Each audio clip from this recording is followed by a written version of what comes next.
Welcome in to Mississippi State Live here on the Voice of College Football Network.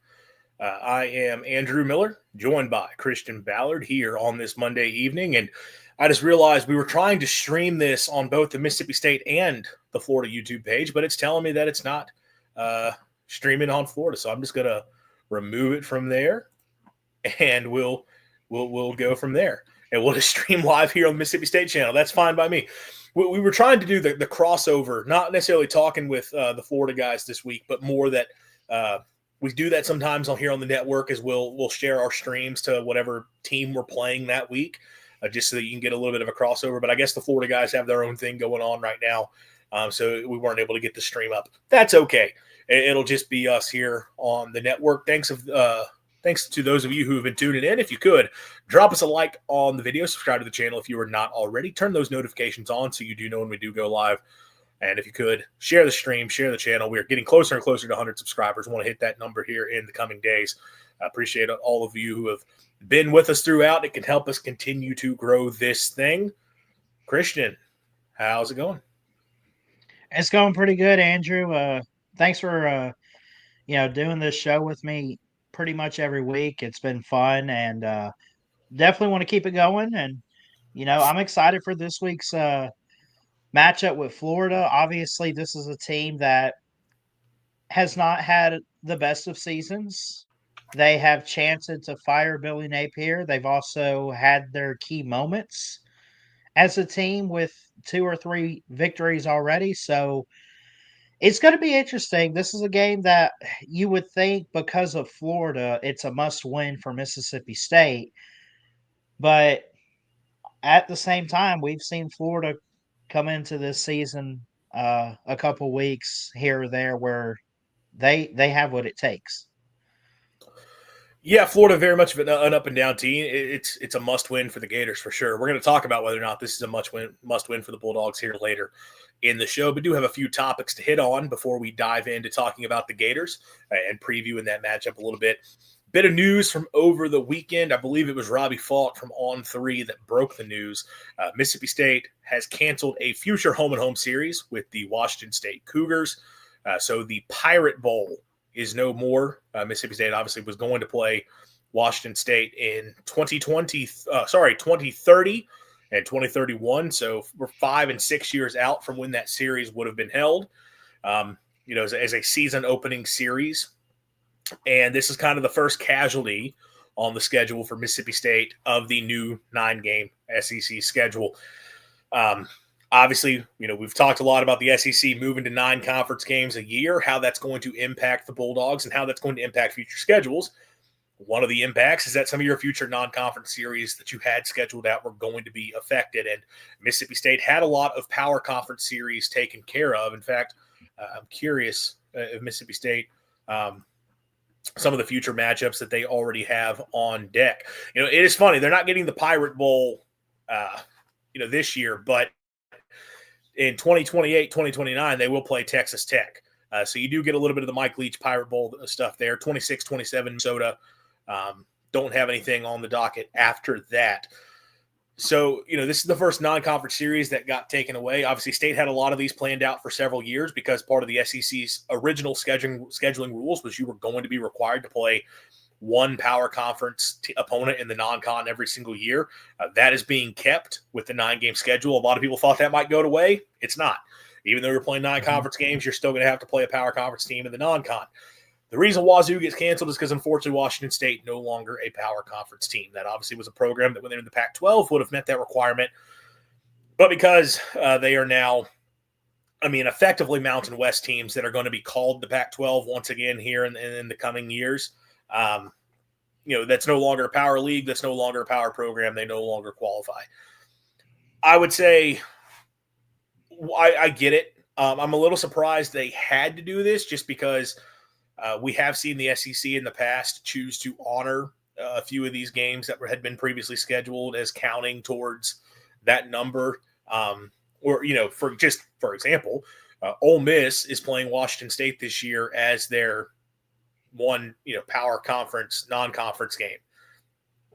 Now, I get that just changed at the very end. So it's not like they had time to change things. Obviously, yes, Mississippi State did have time to change. But it is funny seeing that got to be honored and not, they were able to get away with that being a part of their schedule and Mississippi State's having to change theirs. Look, in terms of the series itself, it is a little disappointing because I think Washington State's a really fun program. That's a fun fan base that I think can relate to Mississippi State in a lot of ways. I think it would have been cool for those who could have made the trip out to Pullman to go to the game up there. And we saw just Wazoo brought a ton of fans to Oxford. I think they would have been a good traveling fan base to Starkville. Mm-hmm. You understand why State had to cancel the series. You're going to have to find a different power conference team to put in there. Still, it's a fun series that could have been played, and it is disappointing to see it go. Yeah, I mean, when you look at it, I mean, is this the best you could have hoped for as far as the team you scheduled originally in Washington State? Probably not the biggest of teams to schedule, but it would have been fun. As you had mentioned, too, I think specifically for the whole Mike Leach thing, may he rest in peace. Just his two former teams, his last two teams he coached at, uh, going head to head, I think would have been very special. I think there would have been a lot of fun football on that field and a lot of respect, I'm sure, between both programs because of Mike Leach. Yeah, and look, this is a series that was scheduled a few years back. I don't think this one had been on the slate for – it had actually been – I think this happened like right after State hired Mike Leach. So it had been a few years that this got scheduled. Maybe it was towards the end of Mike Leach's tenure. Either way, like at the time, Washington State was still a power conference team, and they were a program that was going to bowls. If you look at the teams Mississippi State has scheduled out and the teams they've chosen as their power conference games, as I mentioned, previously Wazoo, but Minnesota, Texas Tech, they've done Arizona, they've done Arizona State, they've done NC State. The common theme there is none of those teams are powerhouse programs. Those are all teams that most years, and I know like Arizona State's having a lot of success right now. Texas Tech, they could be easily could be a playoff team this year. By and large, though, those are teams that occupy a similar residency in college football as Mississippi State, as kind of those lower to middle tier power conference programs that, hey, they can be pretty good. They can go to bowl games, but most of the time you're not talking about a contending team. State scheduled matchups against teams they could be regularly competitive with. They didn't necessarily go for the big marquee matchups, which I think is it's a fun thing to do, and it's a smart thing to do because you get compelling games, interesting trips for your fan base to take. But you also get opponents that like you're not signing up to take a loss. So you fully understood why you had Washington State as an option on there. It's unfortunate to see it end. I wish that could have just been maintained as a game, but I also get with this being, again, 5 years out until the series would have been played, there's plenty of time for Mississippi State to find somebody else to schedule for that year. And obviously it doesn't qualify. So that's a big adjustment to future schedules, but, that's 5 years from now. Who knows what college football even looks like 5 years from now to begin with. But that is a change for the future. Jeff Lebby did have an important update today in his press conference coming off the bye week in terms of injury updates for the Bulldogs. And we'll start with Fluff Bothwell. He did say Bothwell is doubtful for this week, but maintained that it has been nothing but positive news overall for his status moving forward. I talked about that last Thursday, that the news that we had gotten on Fluff Bothwell, which, again, I know this was a few days after it happened. Our scheduling didn't line up that I was able to talk about it right away, but we've obviously known now since in the wake of the Texas A&M game where Fluff goes down there at the end and it looks like, oh, man, his season is over. Everything we have heard since that point has been very positive that, like, no, actually, this is something that he'll be able to come back from. We're expecting to see him again later this year. And, look, I figured it was unlikely you would get him back for Florida. I'd imagine he's going to miss at least one game, maybe misses a few. But still, Levy sounds encouraged that they're going to get Fluff Bothwell back this year.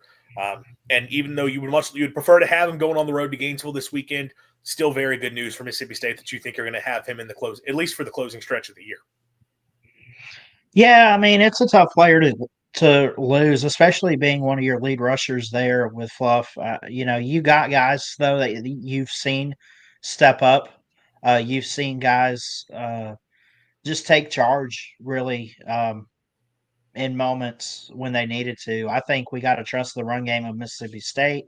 I think we got to trust what Jeff Levy and company want to do going forward in the run game, especially with Devon Booth. We still have him, as far as I know. So, um, we I think we're down, but we're not out of it. With the whole run game situation, but it is tough losing Fluff. Yeah, State's got capable runners for sure. Devon Booth, I think, as I talked about on the last show, I felt Booth had probably his best game of the year against Texas A&M. When you consider the opponent and just the way he ran in that game, that was the first time this season where he really looked more like the player that we were expecting coming into the year. You're going to need more of that from him. Xavier Gayton, obviously a guy that needs to step up and be able to fill a role here. And as I kind of talked about, maybe you get Kamario Taylor involved a little bit more to add that dynamic in the run game. But it does sound like State's going to have to go to Gainesville without Bothwell, unless something miraculous happens here. You should get him back later in the year, but I think you can still trust State's ability to run the football, even if you don't have him out there. A couple other injury updates, key players on both sides of the ball, offensive tackle, Albert Reese, and then safety, Isaac Smith. Levy did say that for both of them, they were not full go in practice today, but they are hoping that by Wednesday, which Wednesday kind of is the cutoff point of we need you to be a full participant by Wednesday to feel good about you being able to play. There's some optimism that we could see later in the week they be ready to go, ready to perform. That's not set in stone. We could get to Wednesday and the injury report comes out and it's more looking like questionable, doubtful for those guys. But it does sound like Levy has said they've continued to get better and better. And those are two players Mississippi State missed in the last game. More so Reese, specifically just because of how poor the offensive line was protecting Blake Shapen against Texas A&M. That was a huge loss for them. The pass protection was so bad in that game. You needed Albert Reese. And you saw it in the Tennessee game the week prior. Once Albert Reese went down, it wasn't just the pass protection. It was State's ability to run the football effectively in that game. They went from being really solid running the ball against Tennessee to not being able to get much going on the ground once he went down. So he has become such a key player for Mississippi State this season. You're really hoping you can get him back because you're going to need to be at full strength. Obviously, you're not going to be at full strength with Bothwell down, but you need to be as strong as possible going into Gainesville against a pretty stout Gators defense to be able to get the offense rolling. As for Isaac Smith, I don't want to downplay the loss there because obviously he's such an impactful player for Mississippi State, but we have seen the defense find other pieces to step up. Safety being one of those position groups where guys like Tony Mitchell, guys like Jerron Manning, and then you have other linebackers who can play similar roles to what Smith does with guys like Zachary Tillman and Tyler Lockhart who can all be very impactful on the field. I feel like you could withstand that loss a little bit more, but definitely would like to get him back as well. I think when it comes to losing Albert Reese and Isaac Smith, it's obviously going to be next man up mentality for Mississippi State. I think they got the dudes built for this, built to go out there. Are they going to be as good? No, but I think, and you and I have talked about it.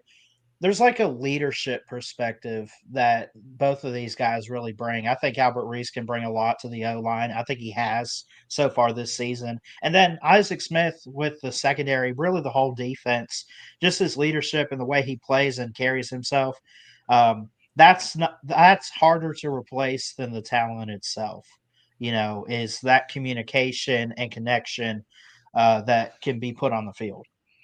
Sure, that's a guy that defensively is going to be making sure you're getting guys in the right place and communicating calls the way that you need them to be.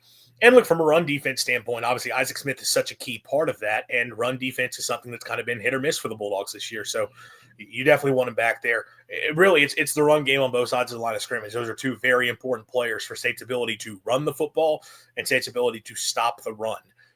Which Isaac Smith, I would also say, has improved as a coverage player as well. So for Mississippi State, you probably were missing him a little bit against Texas A&M there when guys like Mario Craver, Kevin Concepcion were able to get open down the field.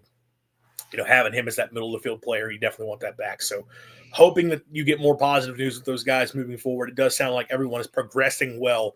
We'll see whether of the trio, if any of those guys are able to go for the Bulldogs against the Gators. So let's talk about Florida because this is Mhm. sort of an interesting game on the state schedule and a very pivotal game for the Bulldogs overall. Florida on the year 2-4 and just not the team that they needed to be for Florida to feel really good about moving forward with Billy Napier this season.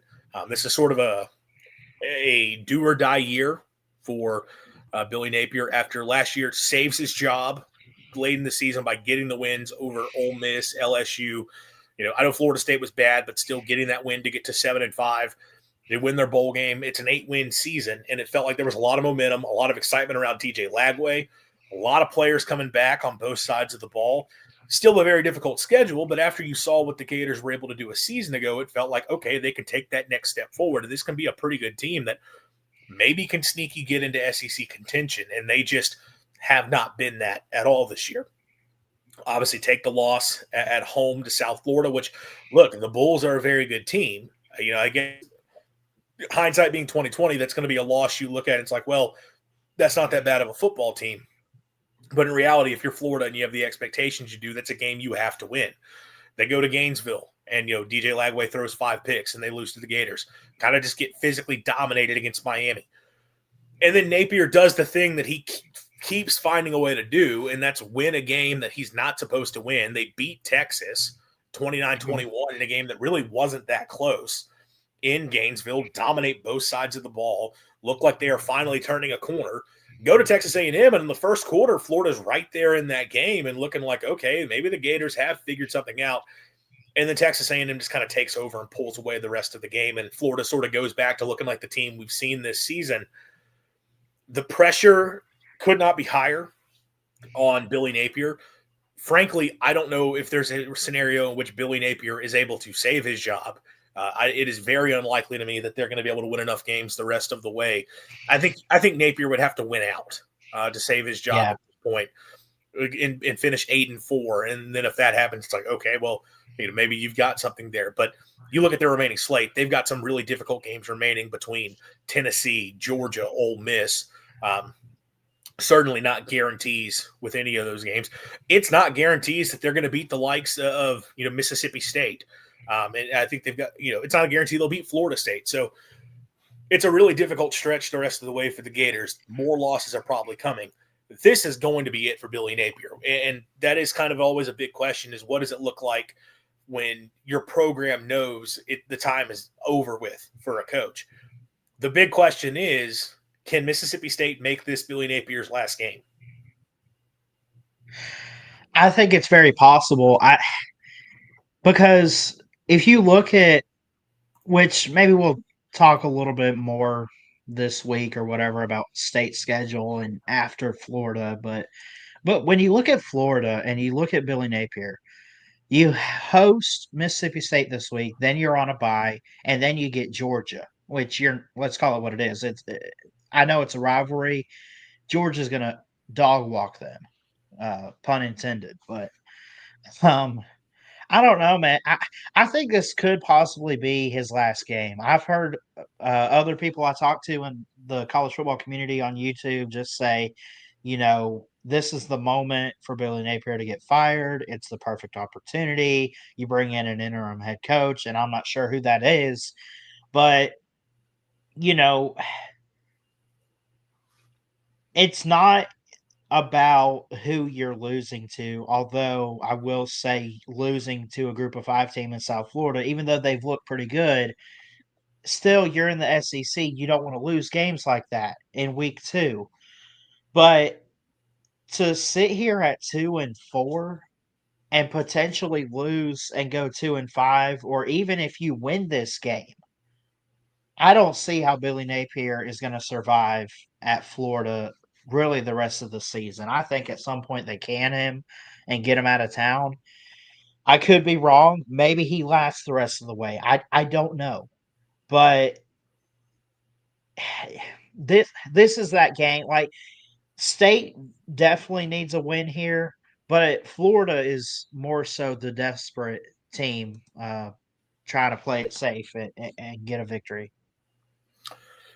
I think it's very simple that if Mississippi State wins this football game, Billy Napier's getting fired. And it's very funny. I Right. was on Florida's message board before this game because I was trying to see Billy Napier, like what he said during his press conference today, to see if there was anything worthwhile going into the matchup. And I was reading their live thread from one of their beat writers who was at the press conference. And he's just giving the live updates like, hey, here's what Napier was saying. And it's so funny because I think the I don't know what time the press conference was supposed to start, but clearly it was delayed because Napier wasn't there, and like some of their fans started getting excited because they're thinking, "Oh, he's not showing up to the press conference. Did he get fired?" It's like, are we about to get the news that Napier is no longer the coach anymore? And then as soon as the guy posted Napier is here, it got 37 downvotes on it. Like they were so PO'd that their football coach was at the press conference, and then like every single comment the guy put up that was from Napier was just downvoted into oblivion. It was very, very funny to see. But their fan base is over them. And one of the comments brought up when Ron Zook got croomed, which, Ballard, I don't know, are you familiar with what the term croomed is? Maybe a bit before your time. Probably not. I don't think I know that term. It's technically before my time as well because I was not following MSU football during the time this was happening, but I do know what it is. And it's Sylvester. Is it Sylvester Croom? I just remembered that name. Yeah. Go ahead. So he was Mississippi State's head coach from 2004 to 2008. First black coach in SEC history. Great guy, great man.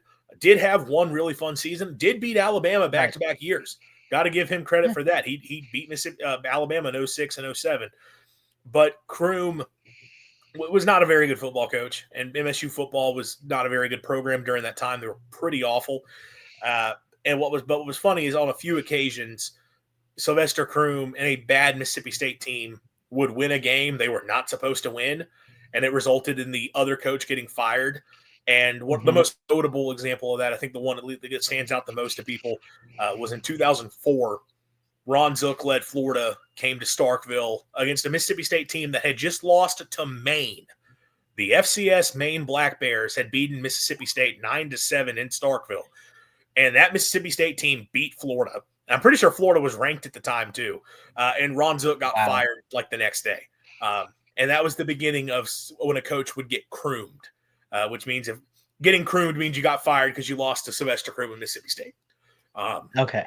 So that was kind of the notable example. And there was a Florida fan on the board hoping that Napier could get croomed this weekend by Jeff Levy, which would be very funny to see. I'm certainly rooting for it because Mississippi State, I think, needs to get the win here in order to get this season moving back in the right direction. But, yeah, I think this is a situation where if State wins this football game, it's probably it for Billy Napier. What you don't want to have happen if you're Mississippi State is the same thing that happened back in 2023 against Texas A&M, where A&M beat Mississippi State like 51-10, and then Jimbo Fisher was fired the next day.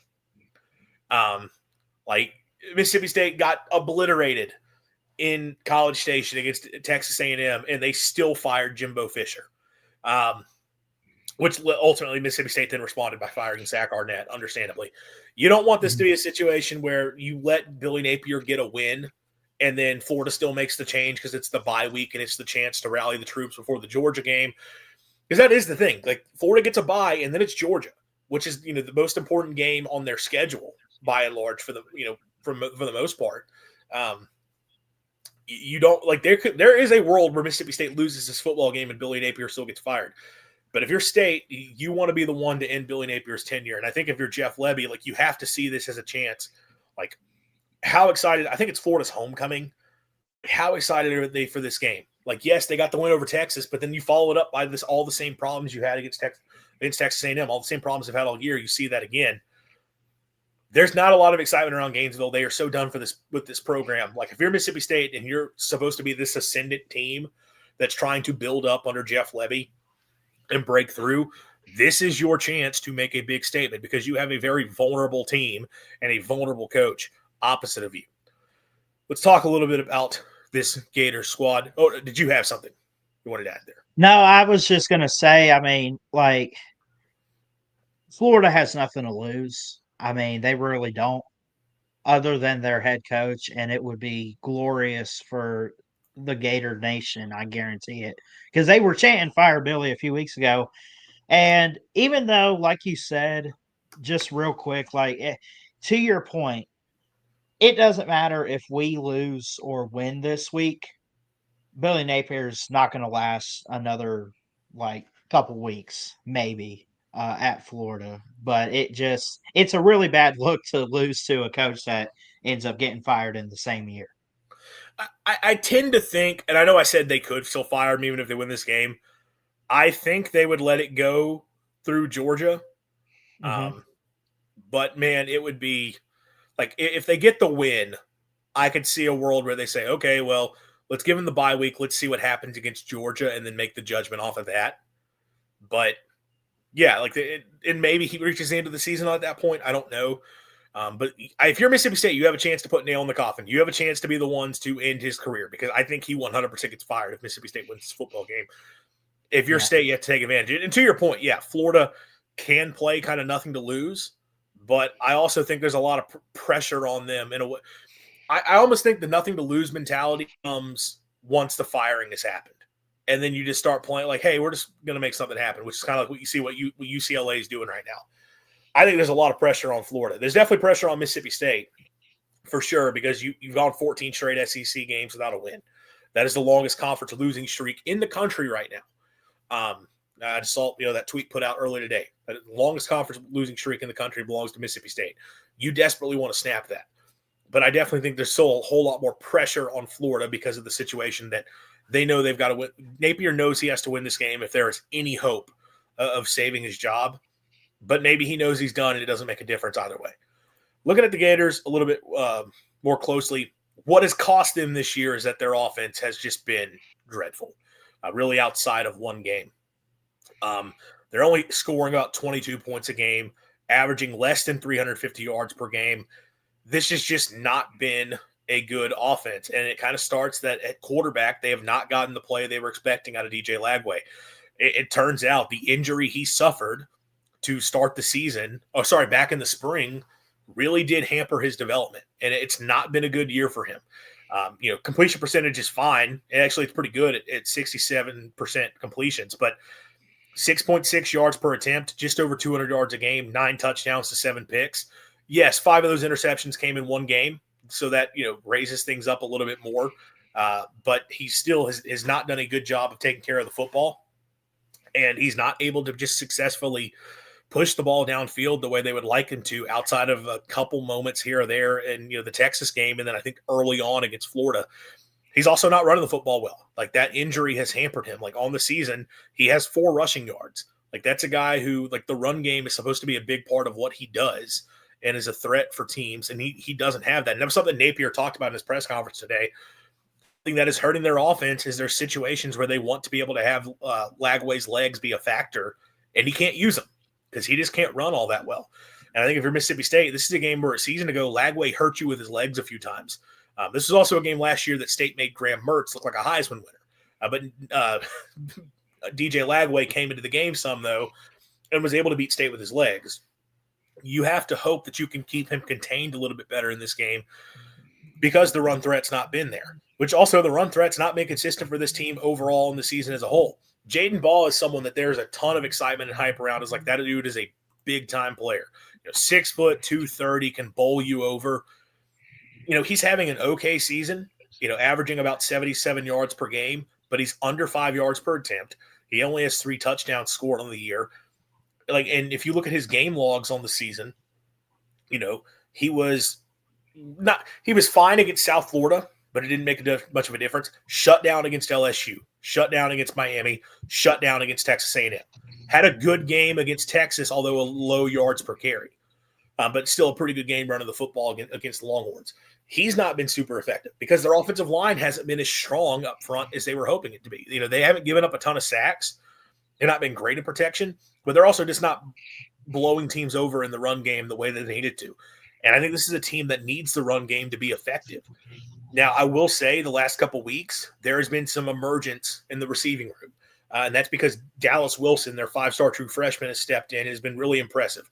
In 2 games, he's caught 9 passes for 131 yards and already has 3 touchdowns to lead the team. Like, he has been really impressive for them. Vernell Brown, the third's another true freshman right now leading the team in receiving with 27 catches and 368 yards. J. Michael Sturdivant, another receiver who's been a bit of a factor for them. Still have Eugene Wilson, although he's not been the type of player they're hoping to come in the year. Hayden Hansen at tight end has been a solid player for them. They've got some pretty good weapons to throw to, but again, Lagway's just not been overly effective at getting those guys the football, and they've not been the explosive downfield pass game that I think they're hoping. And again, a lot of that stems off of I think they're expecting we're going to get the run game going instead of the play action down the field. They've not been super effective running the football. They are, I think, the worst team in the SEC when it comes to third down conversions. They've also committed a lot of turnovers. Again, a lot of those turnovers happened in one game, but they still have not been good about protecting the football in some of their other. I think it's back-to-back games with 2 turnovers against Texas and Texas A&M. So it's not like they were protecting the ball in those games either. This is a Florida offense that's got a lot of problems. They looked really good against Texas at home. Now, and Texas is a good defense. We just saw what Texas did to Oklahoma. That defense is legit. But it's looking more and more like that one performance was very much an outlier, and that this is a Florida deep offense the Mississippi State's defense could have some success against. Yeah, I mean, you got to feel motivated and hyped up if you're Mississippi State's defense. I still don't know what happened in that Texas game for Florida, but other than they just had a really good day. And other than that, that's all they got. I mean, I have not been impressed with it. Florida fans haven't been impressed with it. And this is a game for Mississippi State that you don't want to lose, but you also don't want to come into it and just barely get by with it. You want to show that you belong, but also you want to expose Florida for the terrible team that they are. I think that's what Jeff Levy is. I don't know if I want to say he's preaching at the team, but I feel like that's kind of got to be part of the mindset this week, don't you think? Yeah, I think you have to recognize this is a very important game. I don't know if their mindset is exposed Florida as it is just we got to come in and play our best. And Levy feels encouraged by the week of practice that they had last week and getting the break, and also the way that they came out from an energy standpoint today. But again, there's an opportunity here, and I think State's defense has shown that against vulnerable offenses, they can make plays. And look, the Texas A&M game, I understand the Aggies put up a bunch of yards and things started to snowball at the end. They had 7 points on the board until late in the third quarter. And State's offense really had shut them down. Like the first half, you give up one big pass play that results in a touchdown. You start off the second half forcing back-to-back punts. Like Mississippi State's defense has found ways to step up and get stops, and that is a much more dangerous offense on the road at Texas A&M than you're facing with Florida. Now, if Florida's offensive line is able to step up and have a big day, because that was the key against Texas, is their offensive line looked like the group that was expected to be coming to the year. There were high expectations for Florida's O-line to enter the season. They've only shown that in one game. They showed that against Texas. Against Texas A&M, they were not that again. Pass protection wasn't good. They gave up 3 sacks in that game. They also couldn't block well up front in the run game. They're one of the worst teams in the SEC at allowing tackles for loss. So, again, it's not just pass protection. It is also being able to block in the run game has just not been a strength for this O-line. If your State's defensive front, I think you've got to have a big day here. You've got to limit what they can do in the run game, keep Jaden Ball from being able to consistently move the chains. And I think you have to find ways to get after DJ Lagway because he's a guy that has made mistakes this year. And I think if you just let him be comfortable in the pocket, Florida's got some receivers who can make some plays. But I think playing aggressive defensively and trying to get trying to get Florida behind the chains, that has got to be your approach if you're State's defense. Because if you get Florida into third down situations, they've not been able to convert. I oddly think there's a lot of similarities to what you saw from a game plan standpoint against Texas A&M, and I think it carries over here. And if you were able to have some success at A&M against that team that's much better, you have to feel confident about your chances of doing the same at Florida. On the other side of the ball, Florida does have a pretty good defense. This is a team that on the year, they're giving up less than 20 points a game from a yardage standpoint, only 316 yards a game allowed. And really, they've only had one game allowing over 400 yards of offense. That was against Texas A&M. But, all the other games, they've done a pretty good job of limiting their opponents.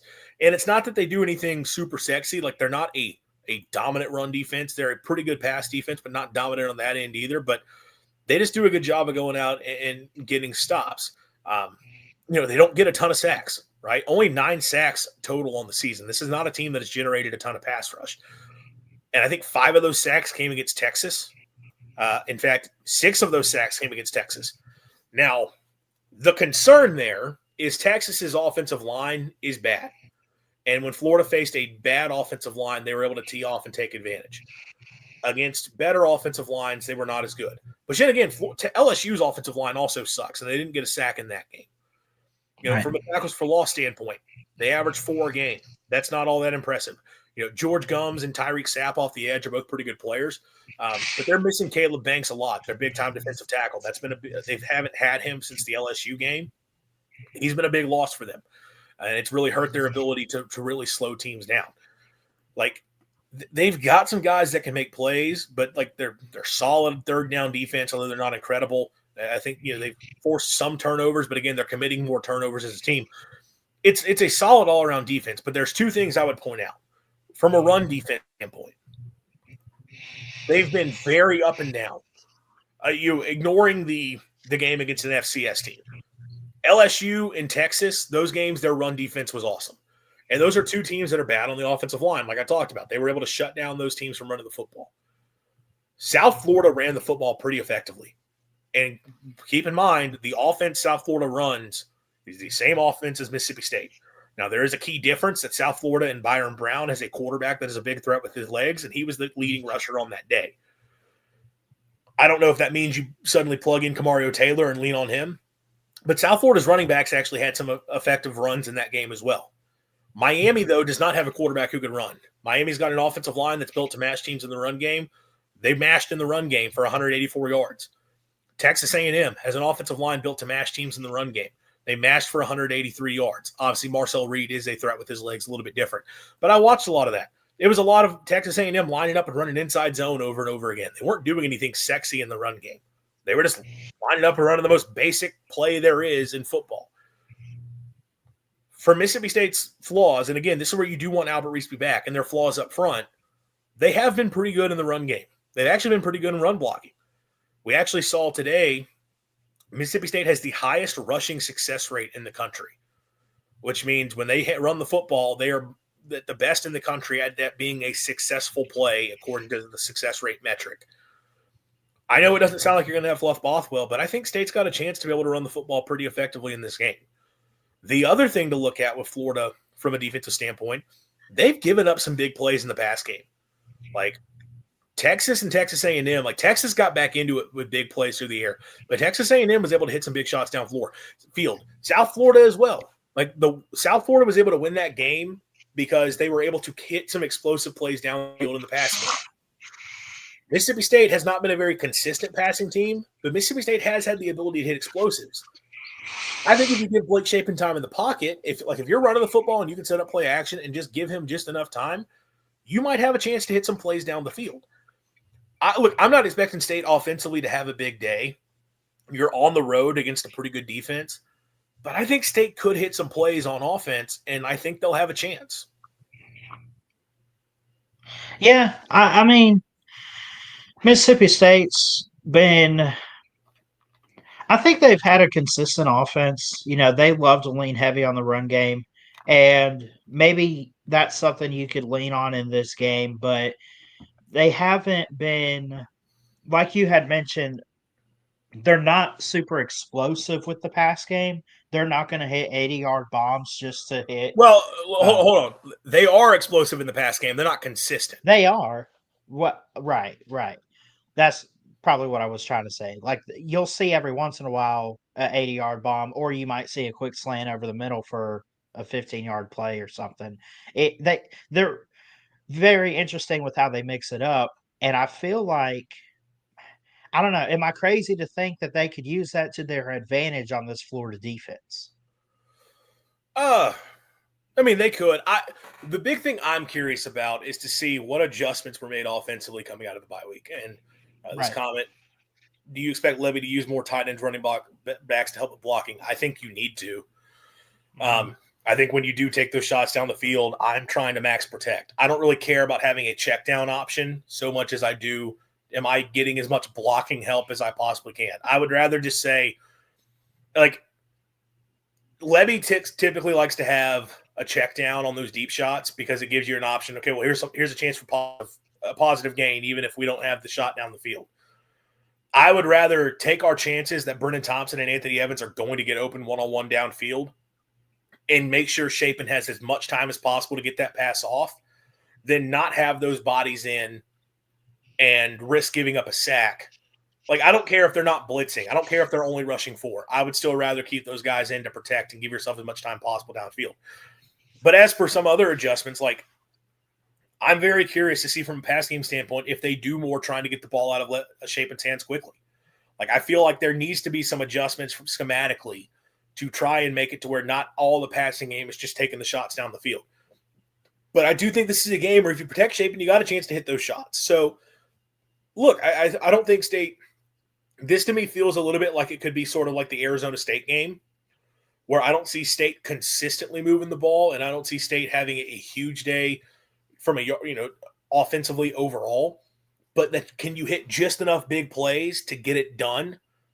I think that is a possibility here. But this is a big game for the offense. Like, you're coming off a bye.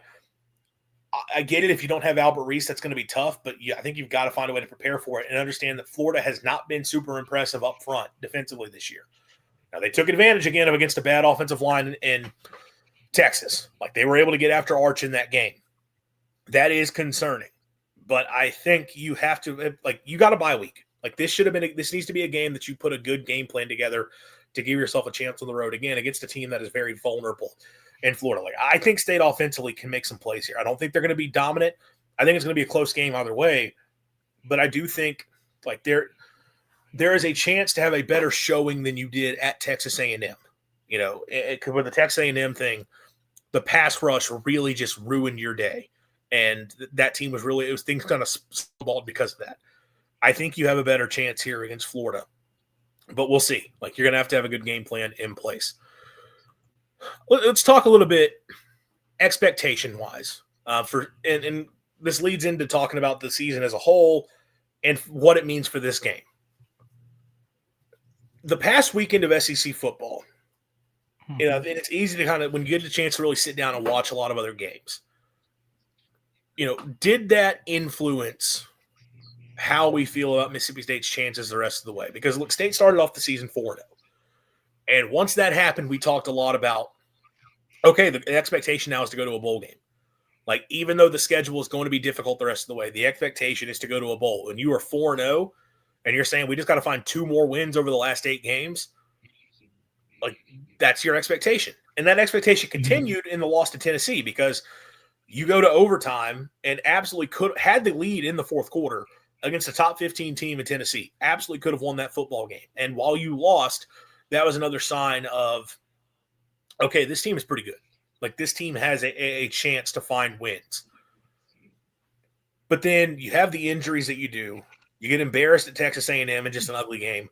And then you look at the way the results played out this weekend and over the last couple weeks, where Florida, as we're talking about, did beat Texas a couple weekends ago. And obviously they didn't look very good at Texas A&M, but they were in that game early. And then we find out Texas is still actually okay after they beat Oklahoma. So Texas isn't just a terrible pushover team. Georgia has kind of continued to handle business. And I know they didn't, like, who did they even play this weekend? Why am I completely blanking on Georgia's? Auburn. Yeah, Auburn. At Auburn. Auburn. Yeah, I shouldn't be blanking on that game because that's one I watched. Did Georgia look super impressive at Auburn? No. But it's also Georgia. And I think it's hard if you're a Mississippi State fan to envision your chances of beating Georgia. Arkansas was in it against Tennessee. Now, Tennessee got up big, and Arkansas was able to get some scores to make that thing closer at the end. But Arkansas, we know they can score, and you're on the road. Are they going to be better moving forward? Ole Miss didn't look very good. But how much of that was just a game that they were just taking off? So I think that's all of the future opponents Mississippi State has. Oh, Missouri. Missouri loses to Alabama, but Missouri was in that game. Like that was a competitive game without, and that's a very good team that you're going to go on the road against. And I had a friend message me that like he's like, I think we're going 0-8. Like I don't think we're winning an SEC game the rest of the way. And I kind of sat there and I had a hard time arguing against him because I'm sitting here in the moment just based on the Mississippi State team I've seen and what a lot of these other teams are doing. I'll admit I kind of got like there was a moment there where I'm like, I'm really worried about State's chances of finding a couple wins the rest of the way. Like I think it's going to be a much tougher task than previously thought. And I do kind of think like it's going to be a grind. And I think this is why this game's going to be really huge. What I will say, though, and I'll get your thoughts on this in just a sec. Mm-hmm. We're doing all this, looking at these other teams and like, man, all these teams like have a chance to win games. Should we? But we're also throwing out the fact Mississippi State did show against Tennessee they can compete. And they did show against Arizona State they can beat a solid team. I know Arizona State has got handled against Utah. They didn't have their quarterback, Like, are we doing too quick? Are we too quickly dismissing that Mississippi State also has the ability to jump up and win a game? Maybe they're not supposed to, or are we right to be concerned about the schedule the rest of the way? That like based on what we've seen, it'd be tough for Mississippi State to find a couple wins. I think it kind of goes to both sides there. I mean, I think we have the right to be concerned going forward, but if Jeff Lebby can really get this team together, I don't see why he can't get them to, hey, we've been in this moment before. We were able to beat a team like Arizona State. We were able to beat teams. Well, I guess they really only beat Arizona State, and I'm not going to sit here and say that was a fluke win. I think it was a great win. You beat a top 12 team at home. I don't, man. I don't know because you kept it close with Tennessee. You were a play or two away in overtime to winning that game or continuing it at least. I don't think they should throw in the towel though, for sure. Like I think you got to get your hopes up a little bit as you continue SEC play that hey, we can compete. We can get in this game. Whether it's Florida this week, if it's Texas, even if it's Arkansas, dude.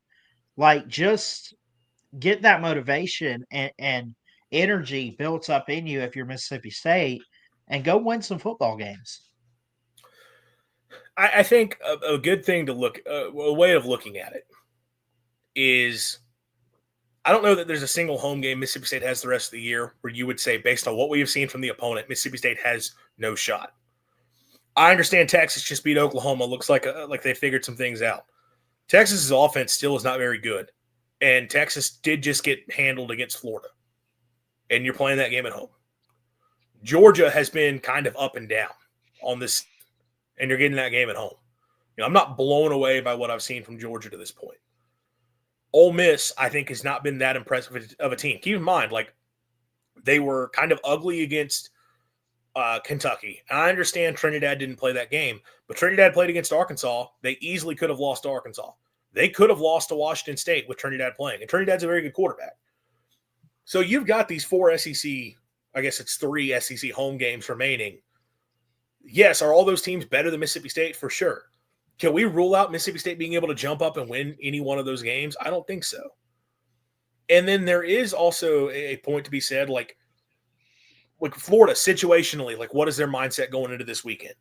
What is Arkansas's mindset when you play there? Missouri, I think that team's probably going to be up and ready to play, but that game falls in a weird place for the Tigers. Like scheduling-wise, Missouri is a team that let's see, where does that game fall for Mississippi State? It is sandwiched between a home game against Texas A&M and a road trip to Oklahoma. That is a situation where you could potentially catch Missouri in a sleepwalk game. So I think if you see the Mississippi State team you saw against Tennessee, and I know it was a loss, but if you get that team and if you can clean some things up down the stretch, I think you can still find a couple of wins. It's going to be difficult, and this is a pivotal game for it. But I'm not going to just sit here and say there's no chance this team admittedly, like I said earlier, in the moment, I was kind of like, crap, I think you're kind of right. I don't know if they're going to be able to win another game. I do think we have to sit back and understand Mississippi State is also in the grouping of teams that could jump up and beat someone. Now, you got to do it twice, but I think it's possible. Now, that does lead to the final question that we're going to talk about here. Is this a must-win in Gainesville for Mississippi State? Considering you're coming off a bye, you've got to, at some point, got to turn things around in conference play. I know you're 4-2 on the year. I know it's on the road, and if you're 4-3, could you, after everything I just said, could you technically still find 2 wins the rest of the way? Yes. But from a mentality standpoint, at what point do you just have to find a win? I kind of feel like this might be a must-win game for Mississippi State against Florida. I think if you're really trying to get to a bowl, I think this is a must-win, and I think Arkansas is a must-win. You could get the Texas game, even though we saw what they did against Oklahoma, but what do you really want to roll the dice there, man? I mean, I'm gonna stick to the fact that this is must-win for State. Just based on the fact the rest of the schedule. Just based on that, I'm saying yes, it's a must-win game. I think, man, I'm kind of leaning in the same spot, and I'm not going to do the thing. I follow a good bit of Barstool content, and Barstool, they always like to mess with each other over, like, is it a must-win? Is it a can't lose? And if somebody declares a game a must-win and then they lose that game, it's like they then berate them the rest of the year, like, oh, well, you said it was a must-win, and they lost the game, so clearly season over. I'm not going to say season's over if Mississippi State loses this football game. Mm-hmm. I understand that, yes, they could still find a couple of wins. But I think if your chances of really getting, like, in order to feel confident, Mississippi State's going to get to a bowl game, Mississippi State's going to take that next step that you want to see. This, to me, is the prime opportunity. And I don't think Florida is that bad of a football team. I understand you're on the road. They've got a good defense. They have an offense that, when it's clicking, can actually be okay. I understand all that. But overall, it's a Florida team that offensively, they have not been very good outside of one game. And they've had serious issues. Defensively, they're pretty good, but there are ways you can attack them. And there is no excitement or buzz around that program whatsoever. You have a head coach in Billy Napier that knows he is fired. Like, this is it for them. And maybe Sunbelt Billy pulls another one out of his rear like he always does, and he finds a way to get the win to keep himself around for a couple more weeks and appease things. But this is a prime opportunity for Jeff Lebby and Mississippi State to show, hey, no, like, we've moved up and we can take down teams in the conference. And when we get an opportunity in front of ourselves, we can get it done. So this is a huge, huge game for Jeff Lebby and Mississippi State. We'll take a deeper look at this matchup later in the week, Thursday night, which will also be our call-in show. We didn't do the call-in show last Thursday, which it was just me on that show, but that's because there was so much that had to get talked about, and I took the Monday off. I know Christian put together a stream on that night, but I had stuff going on, so we didn't have a typical Thursday. I just did my show looking at the bye week. But we will go back and have the call-in show capability. So, hey, if anybody wants to join in and be a part of that show, you will be able to. But we'll take a deeper look at this matchup. We'll look at some of the keys to the game, and obviously we'll make our picks for the week in the SEC and across the country. Thanks to those of you who tuned in. If you haven't already, leave us a like on the video. Subscribe. If you are not a subscriber, we're trying to get up to that 100 subscriber point. We're getting oh so close. Turn that notification bell on if you haven't already, so you do know when we do go live. And if you could share the channel, share our streams, share any of the stuff we're putting out, we would greatly appreciate it. That'll do it. As always, swing your sword. Hail State. College football is even more exciting when you've got some action on the line, and the games are even better when you're cashing in. And the Voice of College Football is the place to be to get the greatest value. Start with my picks. 75% against the money line, 58% against the spread, and I've got a 40-plus year track record. 11-0 in the college football playoff for me last year against the money line, 8-3 against the spread. And I'm just the warm-up act. Steve Merrill of Wager Talk is our ace in the hole, show stopper. 7 years with the Voice of College Football, over 30 years in the industry. Steve gives us analysis on all the big games, but you can't miss Steve's weekly under-the-radar pick. 28-12 against the spread the last 3 years. You also get picks from some of our top analysts here at the Voice of College Football, including Corey Bratta, Matt Zemek, and Steve Dace. Check out those numbers. Become a YouTube or Patreon member for just $99 per month. Go to the main channel on YouTube, click join, and then select a betting tier. Do the same thing on Patreon. Make 2025 a winner now.